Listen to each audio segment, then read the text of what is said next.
2, 1. Here we go. Okay, let's go into Renaissance. Oh, okay. Hi, Kevin. There you go. Stand up, please.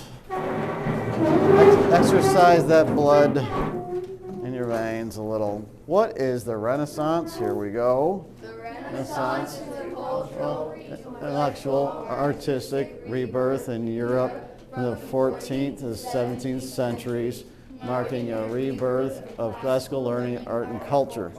Please sit down. Thank you.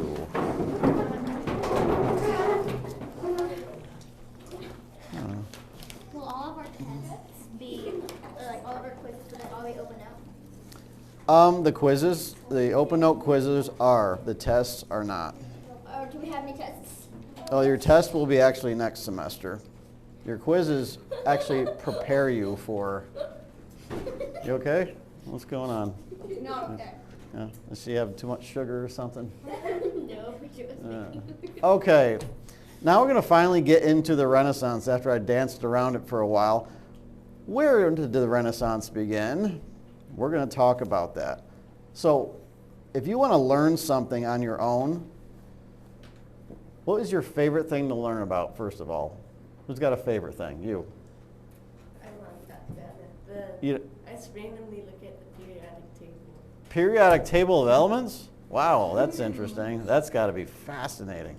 Yes. I like art and history. Really? Okay. I like books and theater. Books and theater. I like reading and swimming and climbing trees and art. Reading, swimming, climbing trees, art. Anything else that you want to learn about? Yeah. History. All right, you're in the right place. So whenever you want to learn, where do you go to learn things nowadays? Library. Well, that's one I did not expect to hear. That's a good thing if you're going to learn in the library, I suppose. The iPad to ask the trick question. I don't have any markers. But a parent. So parents. So back in the ancient days, before there were iPads and stupid Alexa who's dumbing all of us down, we had books and we had our parents. Before that, what did we have? Stone tablets. Maybe, yes. You do like math. It's like, It's not ready yet. So when you're a kid and you want to learn something, where is your first place you go right now? Bible. Guardians. Well, head to a library with a chained up books. Okay. Google it. Okay. I knew there was going to be a Google out there. I do that too. Ask your Siri. Ask Siri. It's amazing what Siri is listening to and what it can respond to. can I It's tell kind you of scary. a fun fact about my mom's Siri? So basically, like, she had never seen an ad for this thing before, and like she had just gone on a phone call with my aunt because she just got through this specific brand of socks. And the next, and then afterwards she hung up and went to Safari, and she saw ads all over for these socks. I believe it. If you have a phone at home, one of those smartphones, and you start talking about something you're totally not interested in, like, I don't care about basketball at all, but man, I wouldn't mind learning about basketball. Who's the best basketball player? Who is the worst basketball player? Sometimes they listen, and then you will get all that information just pop up on you. It's a little frightening. What? Kevin's listening right now. Probably he's at work. Actually, Kevin did a weird thing. Gosh, I don't get it. He has one of those Scions, the truck that looks like a box. Have you ever seen those? Oh, like a Cybertruck. It's not a Cybertruck. It's a Scion. It's from 2013. It's a pre-Cybertruck. It's not electric, but it's kind of looks like just a box. It's a big box of a car, short wheels. Anyway, it's so salty in New York, it rusted out the entire bottom of his truck so badly that it literally fell apart and could not be driven. That is how bad the frame rusted and was gone. That's how much salt they use there and how bad it is to your frame. And how junky metal is nowadays. Metal's junky nowadays. Driving on the highway. Yes. Your bottom. Yeah, and everything just collapsed and I'm telling you. So he found he loves his car so much. He found a frame for it and had someone replace the frame of the truck so he could keep driving it. Of all the things I've ever heard about automobile repair, that is the first for a 2013 truck. He loves it so much because on the side of, anyone play Mario Brothers here ever? You know what Bullet Bill is? Yeah. He's got bullet bill teeth on the side of each side of his scion. So it's black. I think it's black. 2 bullet bill teeth things on the sides of the eyeballs. It's pretty cool. I'll give him that. But wow. Okay. Raise your hand if you have not played Mario Bros. And do not have video games in your home. You haven't played Mario Brothers ever? I've played it, but we don't have it. Ah, interesting. Go to the arcade. It's more fun to play at the arcade when it's open. You have to pay money to get games anyway. So let me tell you this. When a kid wants to learn something in my house and they don't have free access to the internet, which they do not, they typically come to me. Yes. Read books. We have thousands of books at my house. Thousands. Anyway, from He'll be who? like at the table, he's like, guys, did you know the phases that like he'll like randomly start talking and we'll be like, George. yeah, George. Like Ask like, George. That could be a thing. Yeah, and he's like, I saw this Geo today, and like he'll start describing like the like how it's made and like what's inside it, and we'll be like, Huh, interesting. Who needs TV when we got a George? He just like memorizes everything. But a lot of things that I have to tell my kids are stuff they're interested in. They come to ask me sometimes, how does this or that work? So I have a fun little story. I call it a parent's reward because it's a fun little story. My son came up to me. He was very young. Oh my gosh, he must have been 3 years old.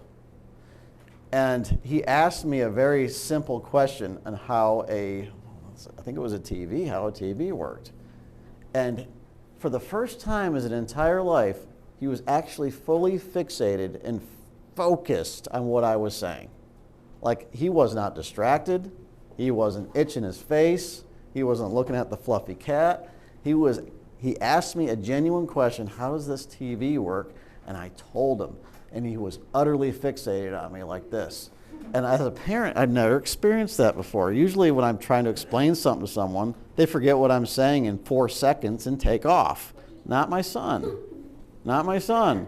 And I told him how TV worked, and he looked at me and goes, okay, tra-la-la-la, and he leaves. And he listened to the whole thing. So whenever a parent gets asked a question and the kid actually really wants to learn and you give them that piece of knowledge, you can almost see it in their brain. Like a bulb goes off and like, and then they walk off. That's very rewarding to a parent. Back in the old days, that's how your kids learned. And you know what? It's a fun, rewarding thing. Excuse me? I want you and Mr. Jenner to arm wrestle. No, you don't. Yes, I do. No. Yes, I do. How much money will you give me? I'll give you Wait, how much money will you give the winner? a fist bump. That ain't enough. Okay, here we go. So, you know, I have not. Too small a chair. You might not believe this, but I've never lost an arm wrestling I match. know, which is why I want you guys to arm wrestle. And I want you to arm wrestle my cousin Grant, who is doing workouts just so that he can have arm wrestle straight. I went I to have lost arm wrestling. I went to a Scottish festival once. And do you ever go to those Scottish festivals? Do you see these people that they grab the logs at the bottom and then they throw them in the air? They're like telephone poles. Well, there was a lady there doing that. And she was the most buff lady I had ever seen in my life. And one thing led to another. I don't know how it happened. Someone found out that I haven't lost an arm wrestling match. They got me and this huge buff lady together. And they're like, would you arm wrestle her? I'm like, why are you doing this? And the lady's like, I don't want to embarrass you. Talking to me. I don't want to embarrass him or anything. Probably on steroids. And I was like, okay, I got to put this to bed. I beat her. I beat her. I mean, she was big. This lady throws telephone poles for fun, and I beat her. So yes, it's something about my leverage, and I can use my left hand Do too. everybody in this class after you're done. I'll beat all of you in a row, but I don't want to do that. Okay, here we go. So before letters in universities, you had your parents. Pretty much it. We weren't always able to read, people. It might come to as a shock to you, but being able to read is quite a blessing. Having the ability to open a book and read it for yourself, like George, is amazing. Didn't always have books, though. Didn't always have universities, even. Imagine if we had books. I need to basically. I, That would be I read books every day of my life. You want to see something interesting, by the way? Watch this. Recognize this, Pastor Josh? Yes. I'm almost done with it. Wow. Yep. Yeah. Suri's like, this is from our relative. It's kind of boring. Yeah, I'm almost done with it. That's good. I read every day of my life. And you know what? It's great, and thank God for it. But before books, before universities, you had your parents. But now we're going to talk about the first university, and it's going to lead into the Renaissance. When was the first university opened? Well, here you go. I didn't learn this till my master's program. The first university opens in 1170 AD, right during the medieval ages, in a place called Bologna. Yes. Bologna, like how you spell it, like how you eat it, bologna. Yes, that's bologna. That's probably where it comes from. I don't even know. Anyone like bologna? Really? I don't get it. I don't get it. It's kind of like Spam, but slightly better. It's a cold hot dog on roll. It's a cold, thin hot dog. Yes. It's a cold hot too. It's even worse. It's even worse in my head now. Hot dog pancake. All right, we're all going to have hot dog pancakes when they get coming here next. So the first university, you can write it Bologna, Bologna. That's Bologna. That's how you spell it. Yes. I saw a hand. Mr. Levi. What was bologna again? I think I'm thinking of salami. No, bologna. It's a wide hot dog pancake. It's like a pancake. It's like a. You're not missing much. I like bologna. I don't know what it tastes like. What does it taste like? It's a hot dog. You have to taste it. Yum! Yes, a wide, thin hot dog, and you put it between bread. Eat a hot dog cold. That's what bologna tastes like. Yeah. Yum! That's kind of like yeah. Yum!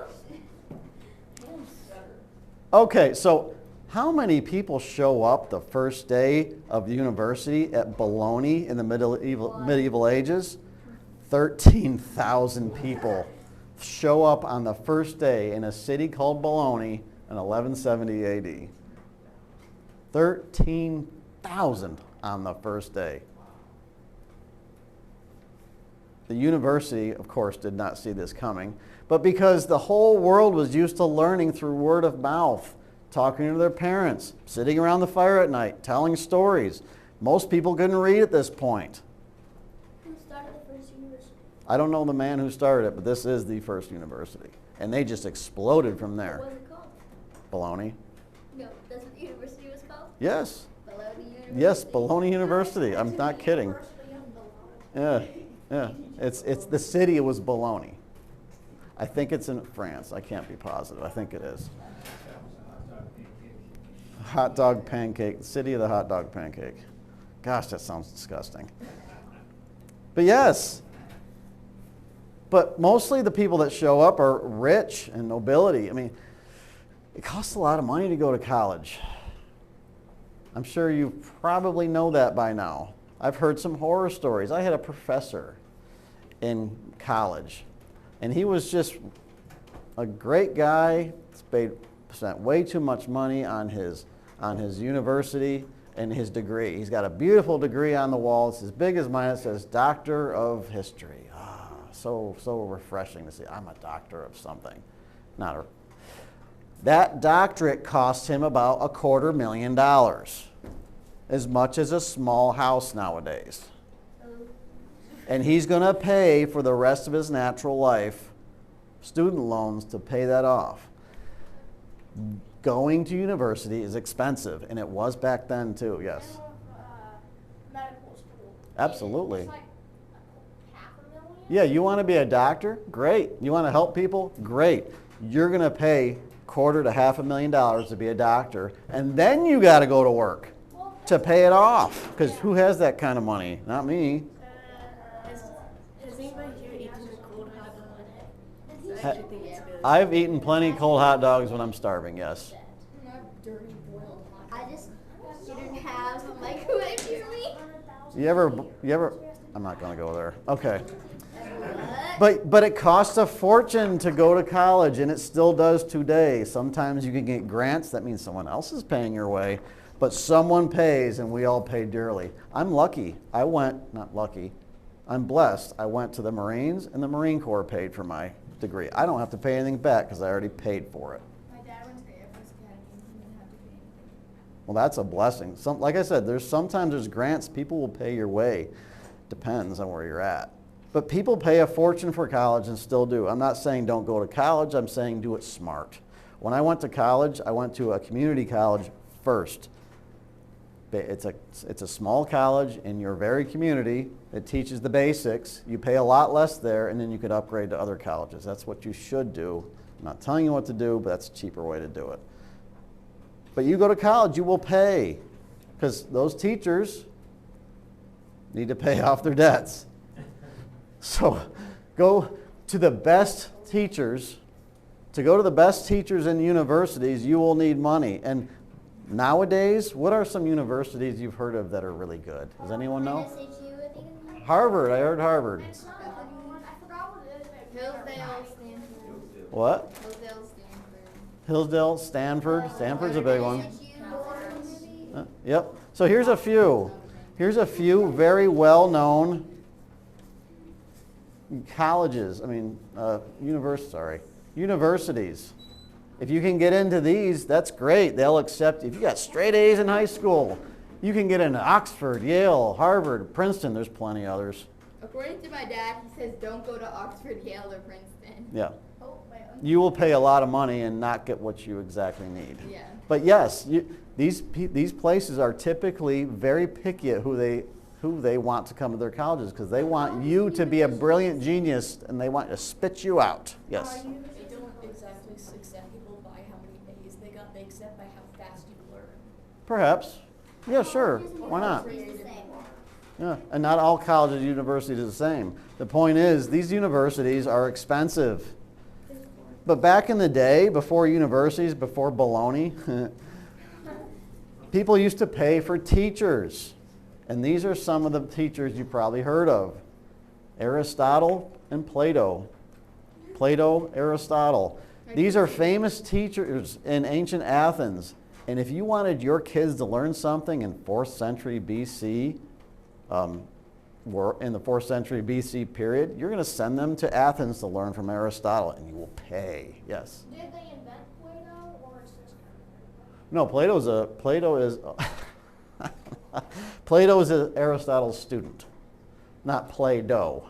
That's funny. I never thought of it that way. That's fun. Now I'm going to think of Play-Doh every time I see that. But back in the day before universities, you paid to go to special teachers. I think one day in America, we're going to have that again. One day, people are going to pay big money because people want the best teachers, not necessarily the universities. That's just a theory, though.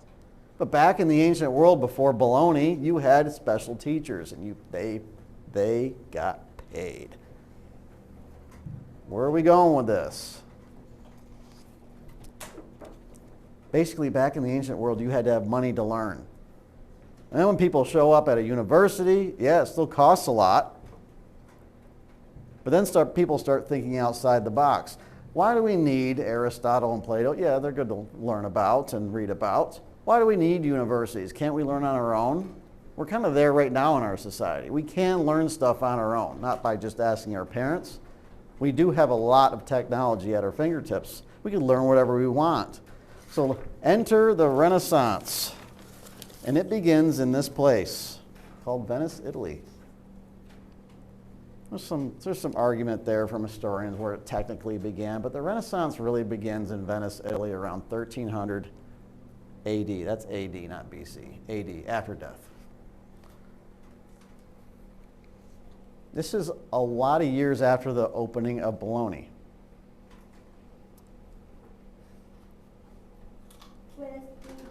AD, after death, AD, not BC. So about 150 years, 120 years after Bologna opens, the Renaissance begins in Italy. And it is a reawakening, just like we chant every time we're in here. It's a reawakening and relearning of the ancient world, basically. And it begins in Venice, Italy, and I'll tell you why. Why exactly in Venice, Italy? Why of all places? And there's one big reason. And I won't go too into depth about it, but there's one big reason it begins there. and stays there for a good while. Honestly, it's been there this entire time. It's still there.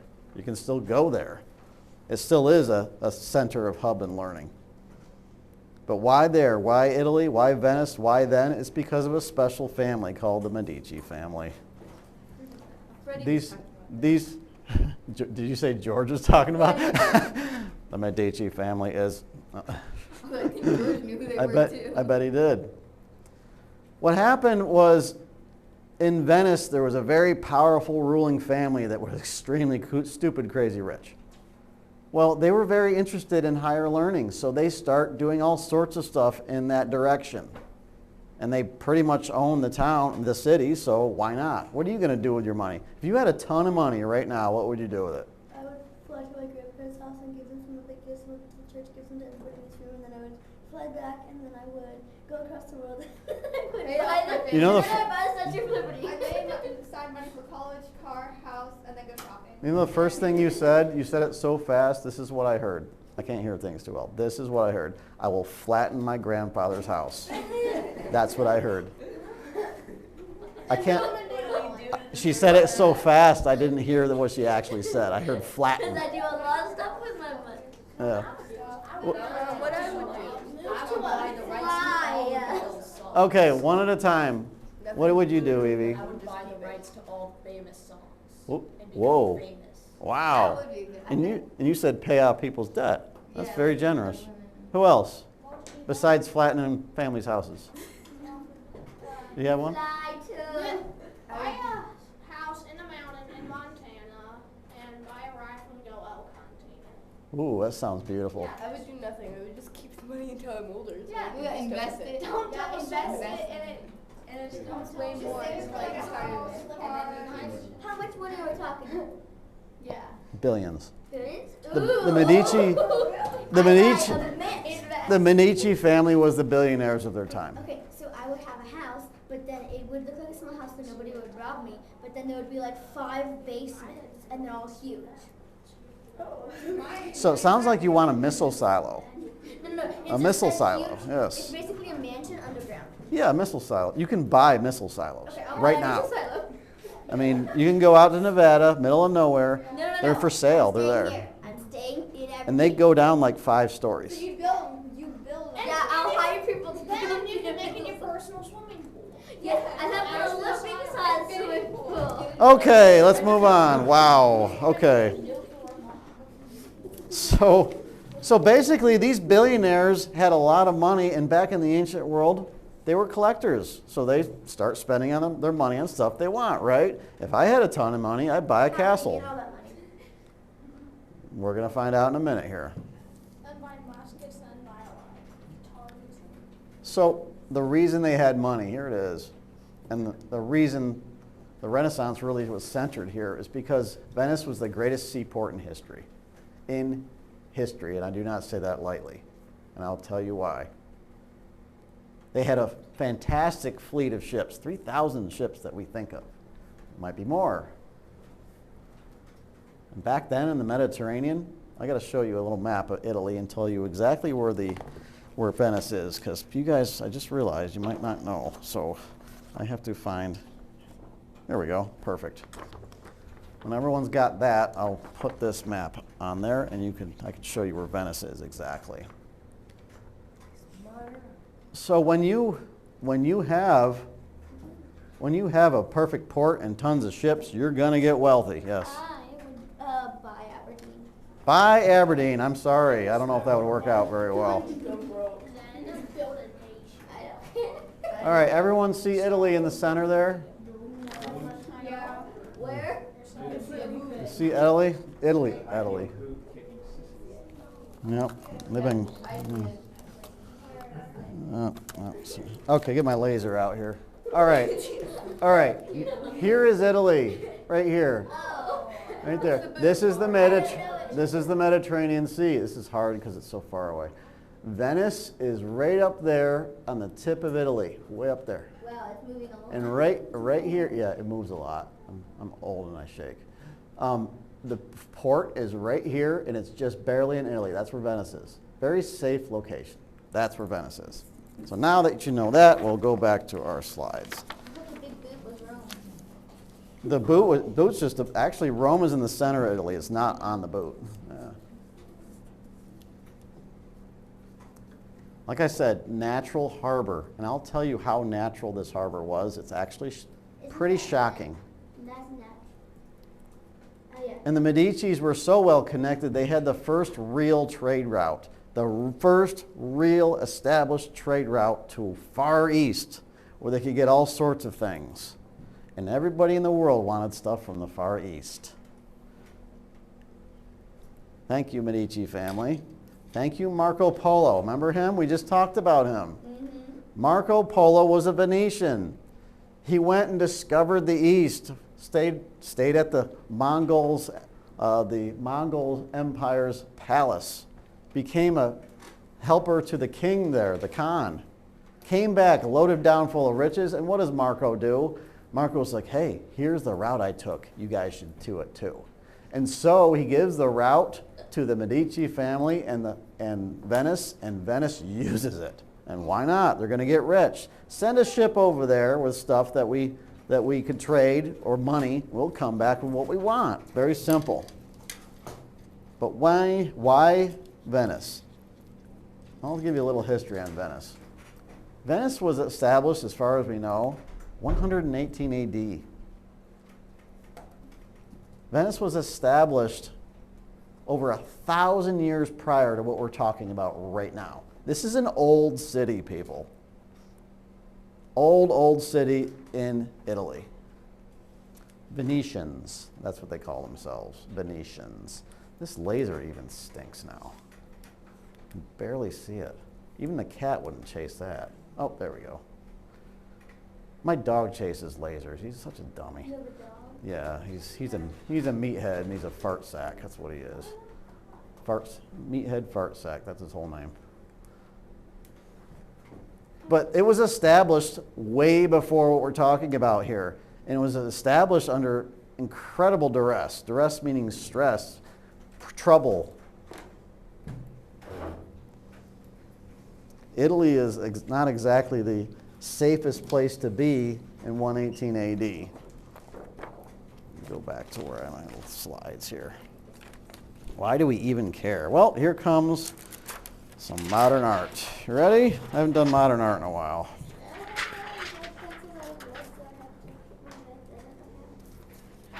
Okay. So your people are being persecuted in this village here. You are over here and you're forced to flee your village. Over here, there's people being forced to flee their village, and there's a big body of water. That's pretty much the Mediterranean, people. And there is a little bitty island over there. Hey, if we could get over to that island, maybe people stop harassing us. And the island's a good ways out there, so people can't shoot their arrows at you. So let's go swim out to that island and stay there for a bit. This is Venice. This is how Venice was founded, people.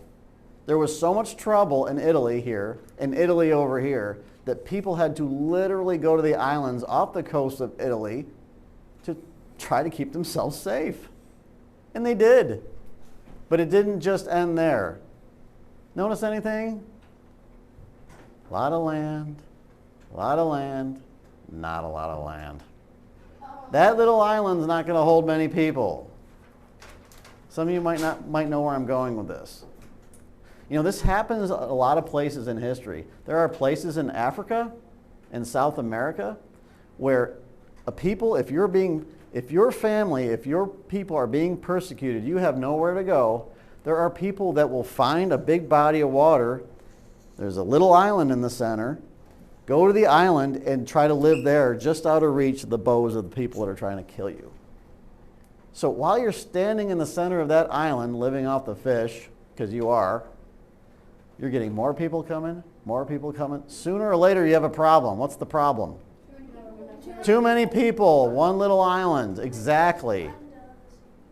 So Rome is having all of its problems with barbarians here, and Italy is having all of its problems with barbarians over here. The Venetians moved to a little island. Well, the island's too small for all of them, so what do? Here's some more art. And you better make sure you get it this exact way in your notes. Here we go. Here is a close-up of your island. Now that little itty-bitty island, this is a close-up. They get this idea, and it's really genius. And it's never been before seen in the ancient world until this point. We're talking thousands of years ago they came up with this idea. So what they did was they started bringing trees. Here's the land on one side of the Mediterranean. Here's the coast on part of the other side. They start bringing huge logs from the forests on the outside of the island. They swim them right across, put them on boats, and bring them to the island. All these are very long, kind of like telephone poles. Round, long, straight. And they get them from the forests of Italy. So they're literally making their island bigger here. This is how they're doing it. This guy's got a log in his hand. Everyone ever seen a railroad tie? Yeah. All that black stuff on railroad ties? So they get logs from the local forest, cover it in that black stuff. It's called pitch. It's turpentine from pine forests. They take these logs and they put them straight up and down, use a gigantic hammer, and hammer them into the muck right outside of your island. So all these little black things here are hammered down telephone poles, pretty much. That's the best way I can describe it. They hammer them down extremely close to each other, nice and straight up and down. They use these big hammers mounted on some sort of gear. They don't just use hammers in your hand, people. They use huge hammer devices to slam these poles into the muck at the bottom of the bay in which this island is.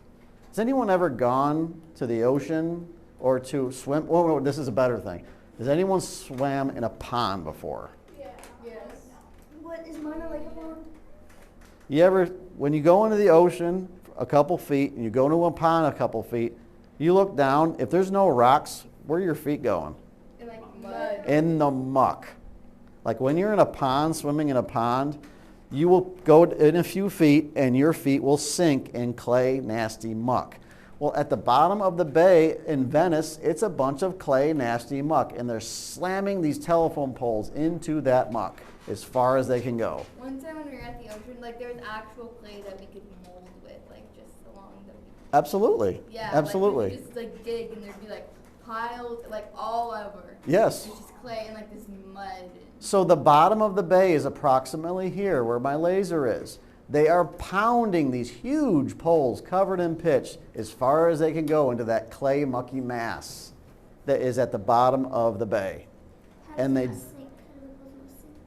see, the thing is, they hammer them so far down until they can't hammer them anymore. So they are put well deep into that muck below the surface, below the surface. Oh my God, how do you say that? Below the bottom surface of the bay. There you go. Okay, so they keep doing this. It doesn't take overnight. They rip down nearby pine forests all over the place, all sorts of forests, to get all of these nice straight poles. They bring them to their island and they slam them into the muck all around the island. They are expanding their island. And like I said, if you go walk down train tracks, you can see poles with pitch on them to this day. Train tracks, folks, those boards, some of those train track boards are 100 years old and still working just fine because they are covered in black pitch and tar. On a nice hot day, you go walk down the train tracks, that tar will sit there and bubble under the heat. And you grab it, it's real nasty, it's very, very sticky, and it doesn't go anywhere. Like the streets. Yes. Our streets, we've touched it before and it's been sticky. You mean blacktop? Yeah. Yes, same basic idea, yes. Fun fact, the ark that Noah built is covered inside and out with pitch. Oh, absolutely. That's why it was waterproof. That's right. Mr. Grant, what if it was so hot that tar that made your car stink? I don't think that could happen, but I'd love to see it happen. So they have been doing this for years and years and years and years and years. They have been pounding in posts for thousands of years, people, in the same manner. To this day, Venice is still there. Venice today is literally sitting on millions and millions and millions of telephone poles covered in pitch, centered around a tiny little itty bitty island. Now Venice is, and here's the best piece of art you're going to see today. Once you guys got that down, I will put up my finest piece of modern art I've made in a while. I'm going to show you a drawing of Venice. Looks like it bled a little bit, but you guys are going to get the gist of it. Do we have to copy it? Yeah, you do it. Yes, 100%. Even the blotches, you got to make them the same blotches, everything. No, you do what you got to do. Okay, here we go. You ready? Venice is still there today, folks. They've been pounding posts in for many years. This is Venice. This took me 5 minutes. So here's your mucky lake bottom. All of these millions of telephone poles have been pounded into the bottom as far as they can go. Now you've got a whole city with 5-story structures sitting on millions of posts. And there's a few islands in there somewhere. People, they don't even remember where they're at anymore.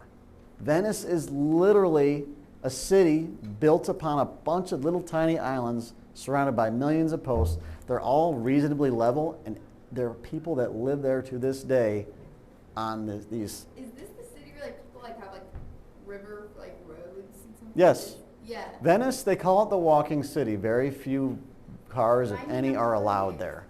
You walk everywhere in Venice, and if you don't walk, you have a little gondola, like a little charming little raft. You know, you always see you see pictures of people getting rafted down, and they go into these little tiny arches where people walk over. But yes, Venice today is that. They live on the same post that they've been living on for almost 2,000 years now. You think about that. Some of these posts are almost 2,000 years old, and they're still doing their job. Yes? My friends used to live in Venice. Really? You got any pictures? I would love to see some pictures. Venice is beautiful. Yeah, that's cool. You should ask them about that. Okay. I wonder if they even knew about that and how it was made. But this was all made because people wanted to get away from being harassed by other people. There was so much war going on over here and over here. They literally made their own city on an island. They were that determined to stay safe. Italy? Yeah, I pointed it out to you guys. I could put it up again. I know, but where this little island stuff where She showed it. It's Venice. At the top. He showed you. Oh, that's Venice. Yeah. So here's another couple things. There's your water level. You can see where the water level is. Venice today is about 1 inch to 25 inches above water level to this day. That is how close the level of the ocean is to you at all times. You are walking on this boulevard supported by 1,000-year-old beams, and the water is literally that far below you in some places. That far, yes. Do you ever think through if more and more weight becomes on the poles? Do you think it'll just go deeper and deeper in? That's one of the problems they started having over 1,000 years. These poles, though they were pounded in great with huge, gigantic hammers mounted on other poles, the city has been slowly sinking for hundreds of years. And lately it's become quite a problem because when the tide goes out and comes in, sometimes you have flooding. Could you imagine sitting in your living room and here comes the ocean?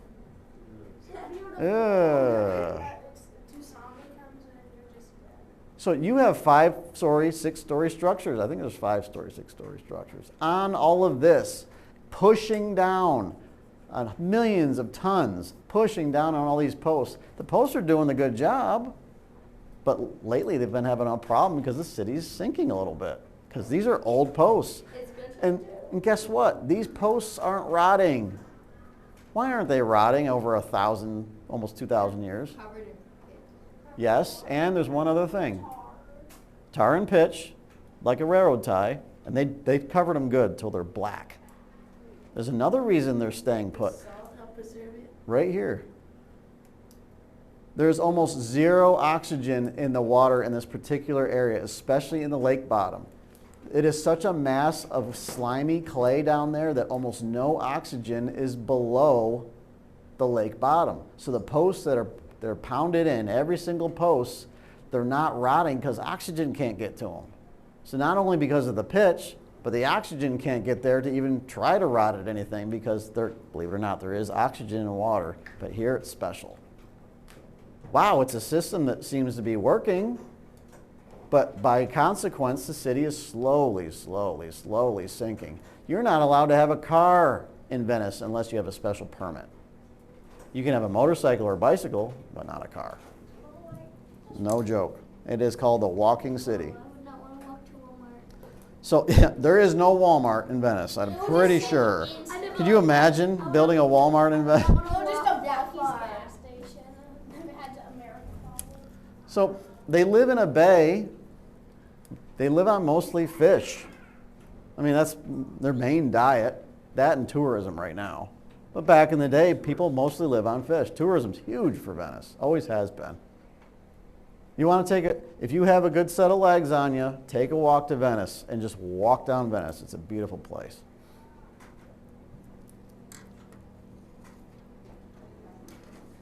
And Venice can do all of this stuff. I mean, let's face it, this is a labor-intensive place to live. If you're going to have to keep pounding in posts everywhere you want to build something, and then build something and import all the materials, you'd have to be stupid, crazy rich to do this stuff, folks. You're making your own island. And then you have to build on your island. Can you imagine how wealthy you'd have to be to hire people to do that? I can't imagine. This is how wealthy Venice got. And it just kept getting bigger and bigger. And the Medici family was in charge of all of it. And I bring this all to your attention because to bring the Renaissance to what it was, you would have to be crazy rich. You'd have to be. And here's what happens.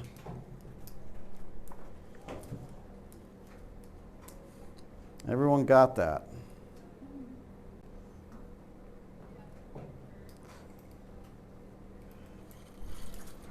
All right.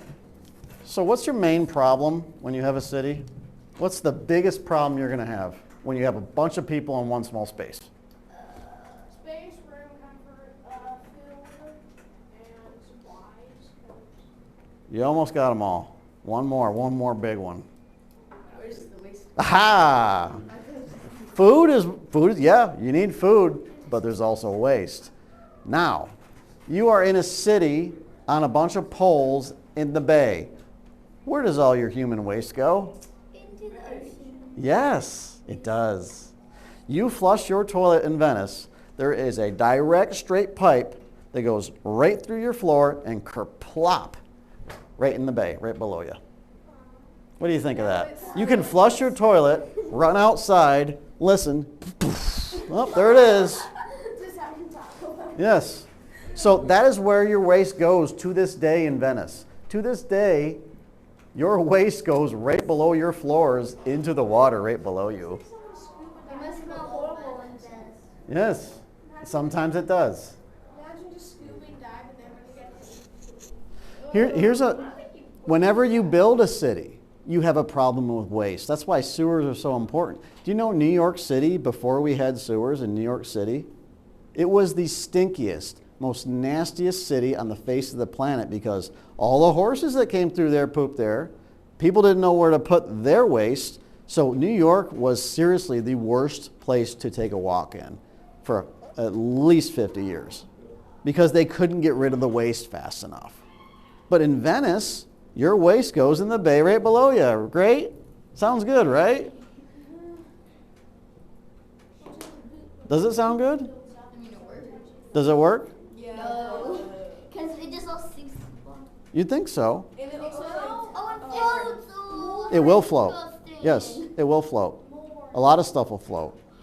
Oh. So you got a problem here, right? You'd think you'd have a problem, but where are you? You are on the Mediterranean Sea. You are right on the Mediterranean Sea. There's a benefit here that most people don't know to this day and how Venice thrives. What? Yes. So what do you do when you get your trash? Do you just toss it in the ocean? Trash is different. We're talking about human waste. But and then if you were on a boat, would it be in the city on the boat, like around the boat? Yeah. That was. Oh yeah, you dump it right in the bay. It's great. Oh, it's so easy. And then you eat the fish, right? Now, what happens with Venice, who's been to the ocean here? Has anyone been to the ocean when the tide comes in and the tide goes out?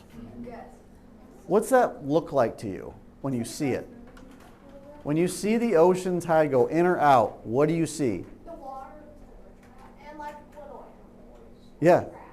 If you're standing on the ocean front and you see the tide go out, it's weird. It's like the whole ocean shrinks and all of a sudden it's 20 feet down. But when the tide comes in, you could be out there looking for clams and stuff, and all of a sudden the ocean is everywhere and you got to back up or you're going to drown. So it's like the whole ocean swells twice a day, and it does that all over the earth in many places. In Venice, it does it too. So twice a day, all of your waste that goes kerplunk below your house goes straight out to the ocean and gets sucked out there. And you get fresh water when it comes back. That is their sewer system to this day. Yes. One time I was at the ocean when the tide was out, and they were there were like little pools everywhere, and we could like touch sea anemones. Yeah. And like starfish. Yes. Like there was one like you could put your finger in the sea anemone and it would close over your finger and like hold on. Oh, be careful. Those things are spiky. No, it was like Something else. This big. But that's how people, yeah. When the tide goes out, all the starfish and everything have nowhere to go. They go, you just lay there, hopefully not get killed. Yeah, there's And the some, like, fish little- and flopping around and stuff. I didn't know Yeah. that sand dollars were actually alive. Yes, they are. I didn't know Yes, that. yes. They're just like a seashell. Finding a sand dollar in perfect condition, Riley did. they're hard to find. He found it underwater and he picked it up and it was still alive. Yeah, they're kind of weird. I know, it's like the tentacles. It's like, So yes, the tide goes out twice daily in Venice. There goes your waste. Now you got fresh water underneath your house so you can kerplunk other things in there. And right off the coast is where you get your fish. And it's all salt water. So you'd think your human waste would be kind of a problem when you eat the fish that come out of the same basic area. Believe it or not, it isn't a problem because the salt water kills just about everything. It really is a very convenient, natural system. But in the 14th century, they had this too. They knew about the tides, so they'd throw all their waste out in the ocean, and there it goes, twice a day, yay. Some of it would come back, but not much. The ocean's big. So in the 14th century, you have a city that is built on islands, safe from everybody else, so utterly, completely surrounded by water. And you have your own sewer system. The city doesn't smell funny. It just doesn't. It's actually a clean city. Can you imagine that? Back in the medieval ages where most people would just throw their waste in chamber pots out the window, Venice was a nice city and people wanted to go there. And you know what? The Medicis took full advantage of that. They had everything. You wanted silk from India. Anyone wearing silk right now? No? You wanted silk from India. You could get silk from India. I don't know what that is. You wanted tea from China. Anyone like Earl Grey?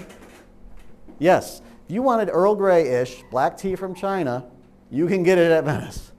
If you wanted diamonds and jewels from Africa, you could get it at Venice.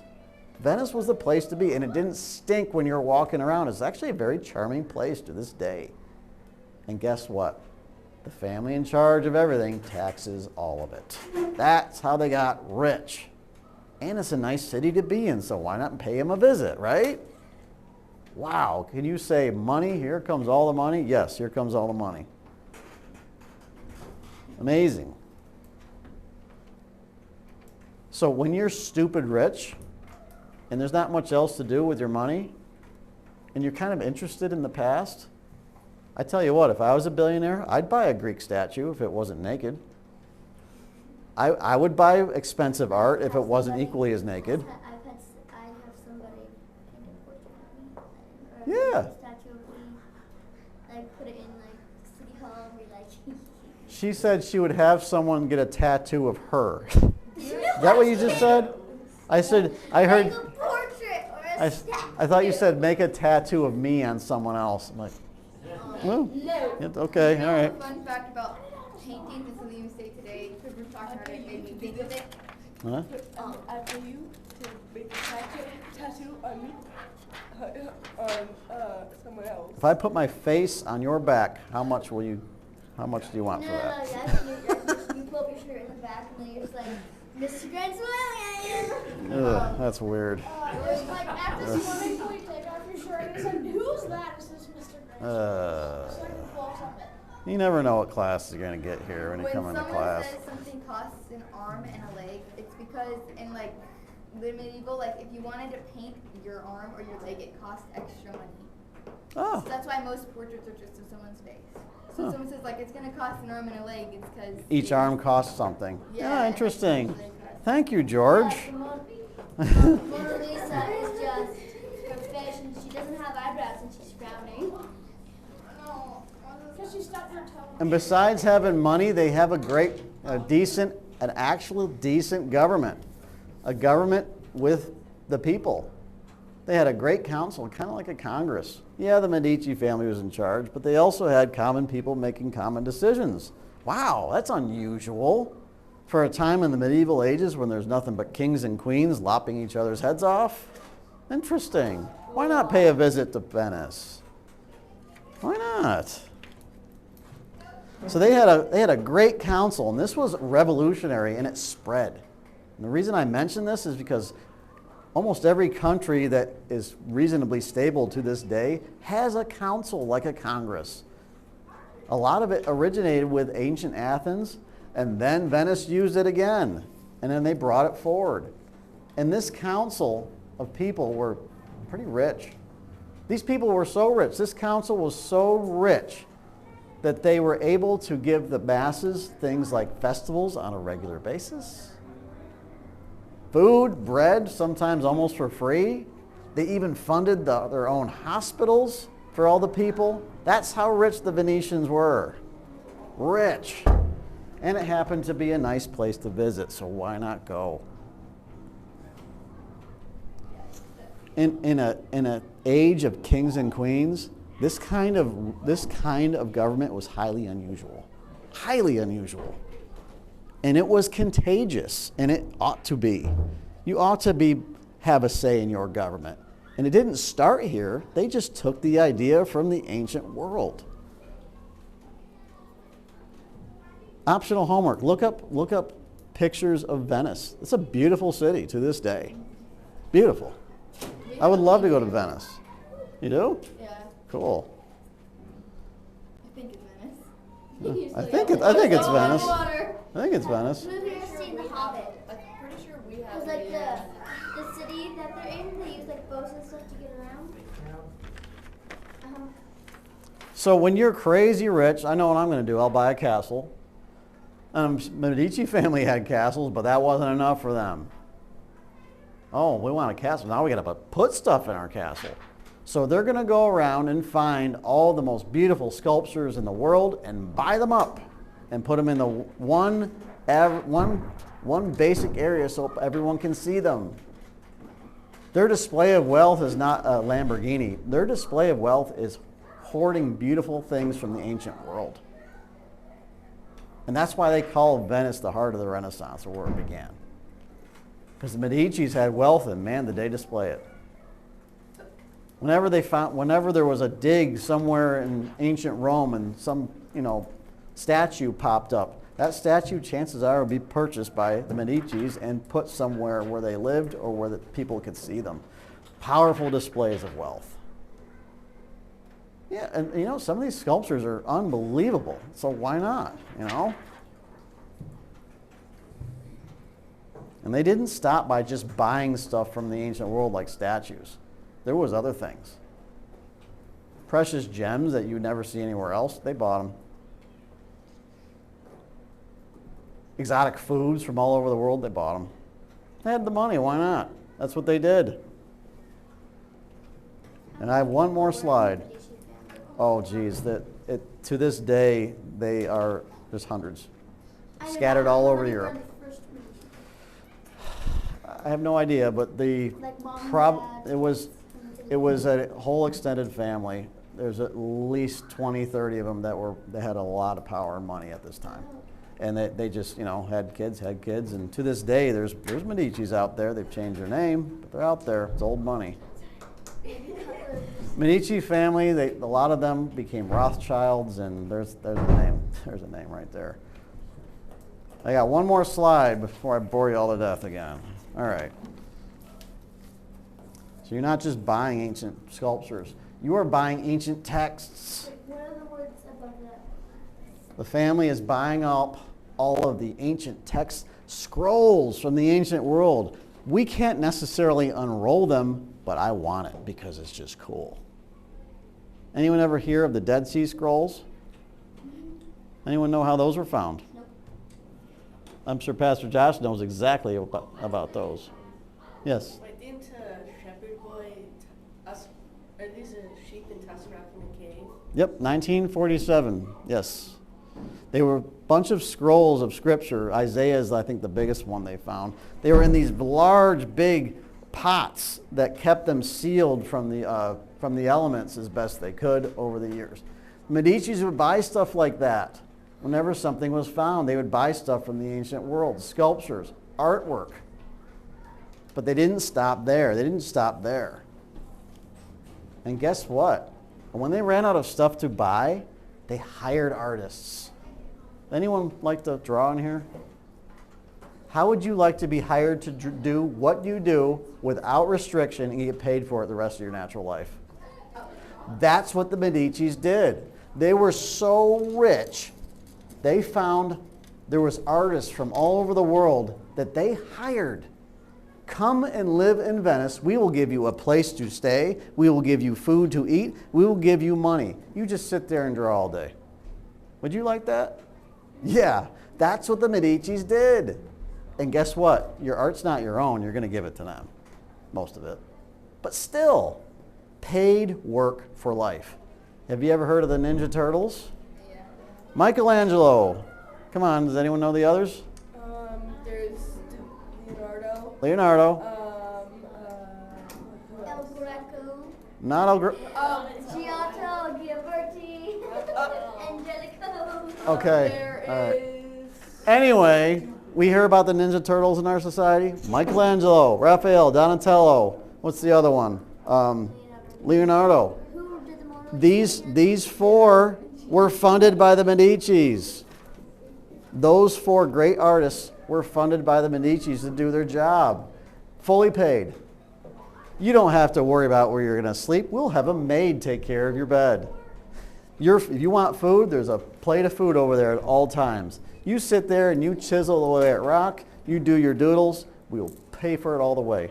This is how the Renaissance started, because guess what? When you're paid to do nothing else but sit there and draw, you are going to produce an enormous amount of artwork, and that's how the Renaissance began.